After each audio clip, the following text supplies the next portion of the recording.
በደሴ ከተማ በስህተት የገባላቸውን ብር ለባለቤቱ በታማኝነት የመለሱት ግለሰብ ምስጋናን ተቸራቸው። የኮልፌ ቀራኒዮ ክፍለ ከተማ ሙስሊም ወጣቶች ካውንስል የክረምት የእግር ኳስ ውድድርን በይፋ አስጀመረ። የወደዳትን ሴት ለማግባት ሲል ከቀድሞ ትዳሩ ያፈራቻቸውን 2 ህፃናት የገደለው ተከሳሽ በሞት እንዲቀጣ ተወሰነበት። ኢብራሂም ትራኦሪ በቡርኪና ፋሶ እስላማዊ እንቅስቃሴዎች ላይ ገደብ መጣሉ ቁጣን ቀሰቀሰ። አሜሪካ ጥቃቷን የምትቀጥል ከሆነ ጦርነቱ ሊሰፋ እንደሚችል ኢራን አስጠነቀቀች። የሚሉት የዕለቱ የሀሩን መረጃችን አበይት ክስተቶች ናቸው።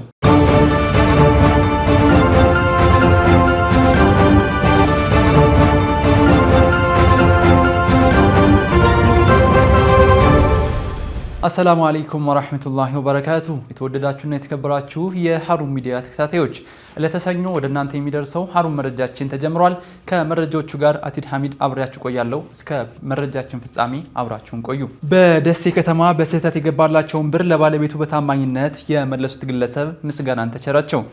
በደሴ ከተማ አስተዳደር ነዋሪ የሆኑት የሬስቶራንት ባለቤት አቶ ኡመር እሸቴ በስህተት ወደ ባንክ አካውንታቸው ገብቶ የነበረውን 300,000 ብር ለትክክለኛው ባለቤት ለአቶ ሁሴን አህመድ በታማኝነት መመለሳቸው ተገለጸ። አቶ ኡመር ይህንን አርአያነት ያለው ተግባር የፈጸሙት በኢትዮጵያ ንግድ ባንክ መናፈሻ ቅርንጫፍ በአካል በመገኘት ገንዘቡን ለባለቤቱ ገቢ በማድረግ ነው። ግለሰቡ ያሳዩት ይህ ተግባር በማህበረሰቡ ዘንድ የታማኝነትና የቅንነት እሴትን የሚያጎላና ለሌሎችም ትልቅ ትምህርት የሚሰጥ በጎ ተግባር መሆኑ ተነግሯል። ለዚህ አርአያነት ላለው መልካም ተግባራቸውም ከፍተኛ ምስጋና እንደሚገባቸው የደሴ ፋና ኤፍኤም በዘገባው አስታውቋል።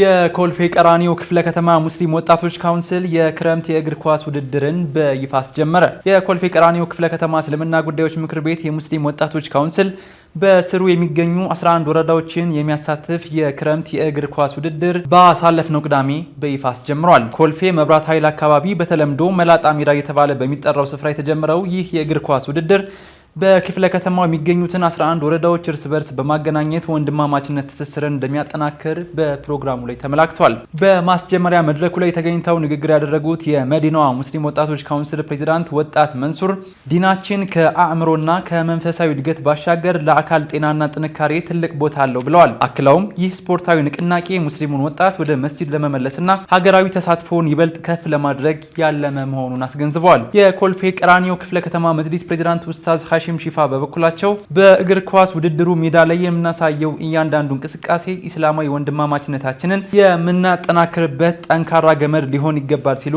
ተሳታፊ ወጣቶችን መክረዋል። የአዲስ አበባ ሙስሊም ወጣቶች ካውንስል ባሳለፍነው ሐምሌ 14 ቀን በሙጅማዕ ተቅዋ መስጂድ የክረምት የበጎ ፍቃድ ንቅናቄን በይፋ ማስጀመሩ የሚታወስ ሲሆን ስፖርታዊ ውድድሮችን ጨምሮ የተለያዩ የበጎ አድራጎት ማህበራዊ እንቅስቃሴዎች በዚሁ ሰፊ መርሃ ግብር ውስጥ መካተታቸው ይታወሳል።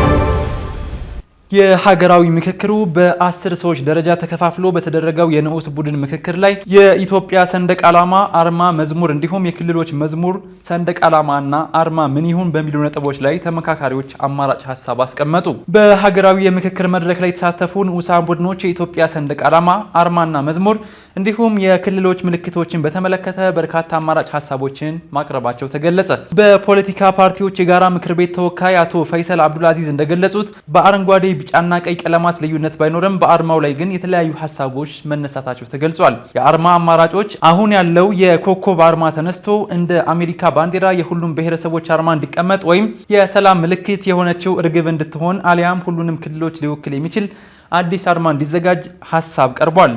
የክልል ባንዲራዎች ከሀገሪቱ አንድ ሰንደቅ ዓላማ ውጭ ሌላ መኖር የለበትም የሚል ሀሳብ የተነሳ ሲሆን ክልሎችም ተመሳሳይ የሶስቱን ቀለማት ባንዲራ በመጠቀም የየራሳቸውን አርማ ብቻ እንዲጨምሩበት ተመክሯል። የብሔራዊ መዝሙርን ስንመለከት የአሁኑ ሀገራዊ መዝሙር እንዲቀጥልና የክልሎች መዝሙር ደግሞ ይዘቱ ጠባጫሪ እንዳይሆን መደረግ እንዳለበት ስምምነት ላይ መደረሱ ተገልጿል። እነዚህ በንዑሳን ቡድኖች የጸደቁ አጀንዳዎች በመቀጠል 250 አባላት ወዳሉት አጠቃላይ የውይይት ቡድን እንደሚሸጋገሩም ተገልጿል።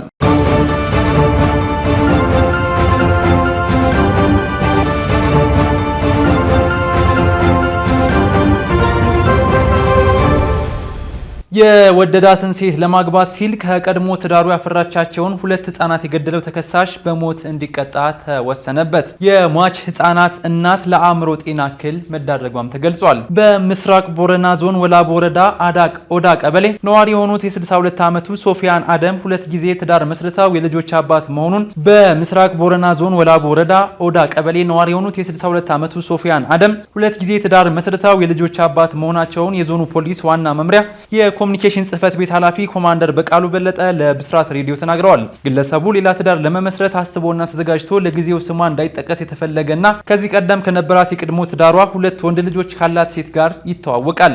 በሚገባ ከተቀራረቡ በኋላም ለትዳር እንደሚፈልጋት ገልጾ መግባባት ደረጃ ላይ ይደረሳል። ወደ ትዳር ለማምራት ባለው ሂደት ውስጥ በሶፊያን በኩል የቀረበው ቅድመ ጥያቄ ትዳር አብሮ ሊመሰርት ካሰባት ሴት የቀድሞ ትዳር የተገኙ 2 ልጆች የግድ ከነሱ ጋር መኖር እንደማይችሉ አስረግጦ ይነግራታል።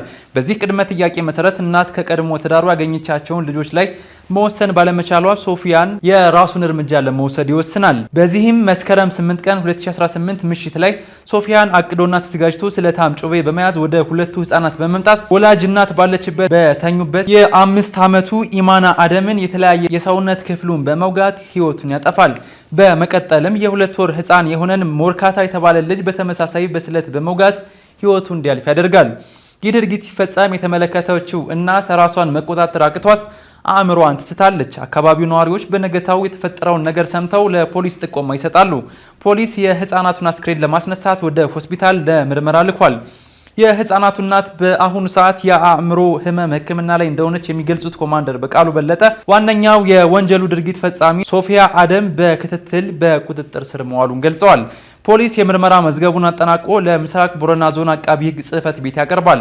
አቃቢ ህግ በህፃናት ላይ በተፈጸመ ከባድ የነፍስ ግድያ ወንጀል ክስ ይመሰርታል። ክሱን የተመለከተው የምስራቅ ቦረና ዞን ከፍተኛ ፍርድ ቤት ሐምሌ 15 ቀን 2018 ዓመተ ልደት በዋለው ችሎት ተከሳሽ ሶፊያን አደምን ከእናታቸው ጋር ትዳር ለመመስረት አስቦ ምንም የማያውቁና በጉዳዩ ላይም የመወሰን አቅም የሌላቸውን 2 ህፃናት መግደሉ እጅግ ጨካኝ ነውረኛና ከባድ በመሆኑ ያለምንም የክስ ማቅለያ የመጨረሻውን የቅጣት እርከን በሞት እንዲቀጣ ፍርድ ቤቱ ውሳኔውን ማስተላለፉን ኮማንደር በቃሉ በለጠ ጨምረው ለብስራት ሬዲዮ ተናግረዋል።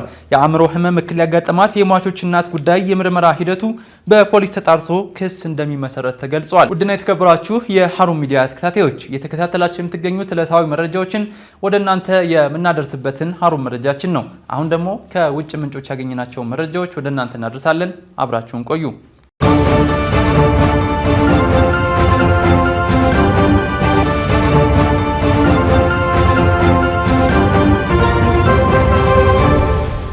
አሜሪካ በኢራን ላይ ያደረገችው ጦርነት በከፍተኛ ደረጃ እንዳዳከማት አንድ ከፍተኛ የአሜሪካ ባለስልጣን ተናገሩ። የአሜሪካው ኮንግረስ አባል ቶማስ ሜሲ የትራምፕ አስተዳደር በኢራን ላይ ባካሄደው ጦርነት የሀገሪቱን መረጋጋትና ሀብት በእጅጉ ጎድቷል ሲል ከሰዋል። አሜሪካ ከኢራን ጋር ባደረገችው ጦርነት ምክንያት በእጅጉ ተዳክማለች ሲሉ በኤክስ ገጻቸው ላይ አስፍረዋል።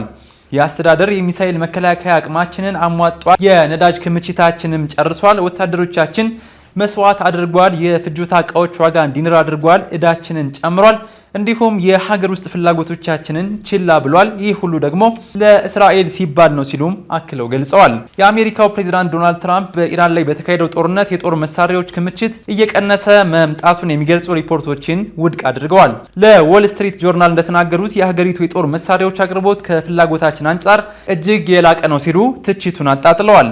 አሜሪካም ሆነ ኢራን ለሁለተኛ ቀን ወታደራዊ ጥቃቶችን በማቆማቸው የዲፕሎማሲ ተስፋዎች ብቅ ማለታቸውም ተገልጿል። አሜሪካ በኢራን ላይ የ2 ሳምንት የቦምብ ጥቃት ዘመቻዋን ካቆመች በኋላ የዓለም የነዳጅ ዋጋ ከ5 በመቶ በላይ ቀንሷል። ይህም ወደ ዲፕሎማሲያዊ ሽግግር ሊያመራ እንደሚችል ያሳያል። በሌላ በኩል የኢራን የውጭ ጉዳይ ሚኒስትር አባስ አራግቺ በካስፒያን ባህር ውስጥ በሚገኝ የኢራን የንግድ መርከብ ላይ በተፈጸመ ጥቃት በተመለከተ የአጸፋ ምላሽ ሳይሰጠው አይተውም ያሉ ሲሆን አንድ የመርከብ አባልን ለገደለው ጥቃት ዩክሬን ላይ ጣታቸውን ከስረዋል።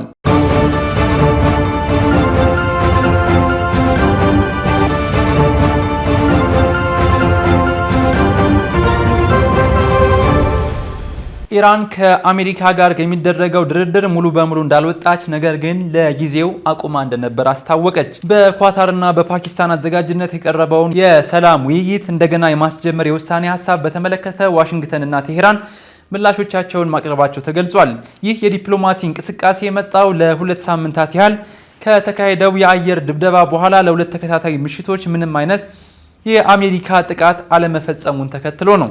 ቴህራን ድርድሩ ከአሜሪካ ጋር የተደረሰው ስምምነት ማዕቀፍ መሰረት በጄኔቫ ዶሃ ወይም ኢስላማባድ ውይይቱን ለመቀጠል ፍላጎት እንዳላት አስታውቃለች። የአሜሪካ ጥቃት መገታቱን ተከትሎ የኢራን ኃይሎችም አጸፋዊ ጥቃታቸውን ማቆማቸውን አስታውቀዋል።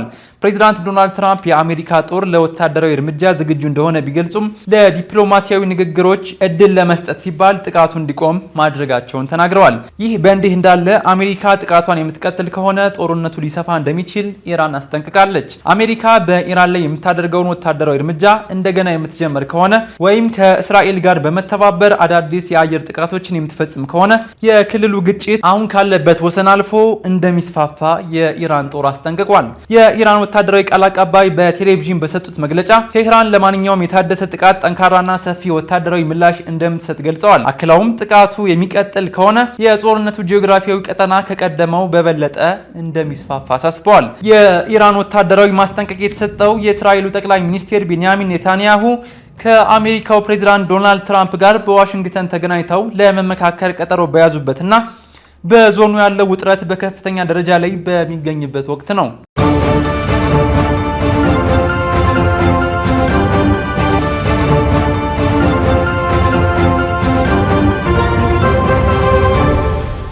ኢብራሂም ትራኦሬ በቡርኪና ፋሶ እስላማዊ እንቅስቃሴዎች ላይ ገደብ መጣሉ ቁጣ እንቀሰቀሰ። የቡርኪና ፋሶ ፕሬዝዳንት ኢብራሂም ትራኦሬ በአረብ ሀገራት የተለያዩ እስላማዊ እውቀቶችን ለመቅሰም በሄዱ ተማሪዎች ላይ የእንቅስቃሴ ገደብ መጣሉ ተገልጿል። ትራኦሬ በውጭ ሀገራት የሚገኙ በሺዎች የሚቆጠሩና በተለያዩ እስላማዊ ዩኒቨርሲቲዎችና ኮሌጆች ትምህርታቸውን የሚከታተሉ ሙስሊሞች በአስቸኳይ ትምህርታቸውን አቋርጠው እንዲመልሱ አሳስቧል። ይህንን ካላደረጉ ግን የቡርኪና ፋሶ ዜግነታቸውን እንደሚነጠቁም ተናግሯል። ኢብራሂም ትራኦሬ ወደ ስልጣን ሲመጣ በርካታ የቡርኪና ፋሶ ኢማሞችና ዑለሞች ከጎኑ በማሰለፍ መንበረ ስልጣኑ የተቆጣጠረ ቢሆንም አሁን ላይ በሀገሪቱ የሚገኙ ኢማሞች ላይ ጭምር ጥብቅ ገደብን እየጣለ ይገኛል። በቡርኪና ፋሶ በርካታ ዑለሞችና ኢማሞች እየታሰሩ ሲሆን ከዚህ በኋላ መንግስትን የሚቃረን ሀሳብ በሚያራምዱ የሃይማኖት መሪዎች ላይ እርምጃ እንደሚወስድም አስጠንቅቋል። ትራኦሬ ይህንን እርምጃ የሚወስደው አክራሪነትን ለመዋጋት ነው ያለ ሲሆን በሀገሪቱ የሸሪዓዊ ትምህርቶችን የሚገድብ ህግ ማውጣቱን ገልጿል። ከቀናት በፊት ይህንን ህግ የተቃወሙት ኢማም መሐመድ ኢስሐቅ የታሰሩ ሲሆን የኢማሙን እስር የተቃወሙ በርካታ ዜጎችም በእስር ላይ እንደሚገኙ ተገልጿል። በቡርኪና ፋሶ የሙስሊሞች ቁጥር ከ60 በመቶ በላይ ሲሆን አሁን የወጣው ሃይማኖታዊ መብቶችን የሚገድብ ህግ በሀገሪቱ ላይ ከፍተኛ ውጥረትንና ስጋትን መፍጠሩ ተመላክቷል። ውድና የተከበራችሁ የሀሩን ሚዲያ ተከታታዮች ለተሰኞ ወደ እናንተ የደረሰው ሀሩን መረጃችን የተከታተላችሁትን ይመስል ነበር። ከመረጃዎቹ ጋር እኔ አቲድ ሐሚድ ከካሜራ ባለሙያው አብዱል መሊክ ሞገስ ጋር ነበርን። በሌላ የመረጃ ሰዓት እስከምንገናኝ ወሰላሙ አለይኩም ወራህመቱላሂ ወበረካቱ።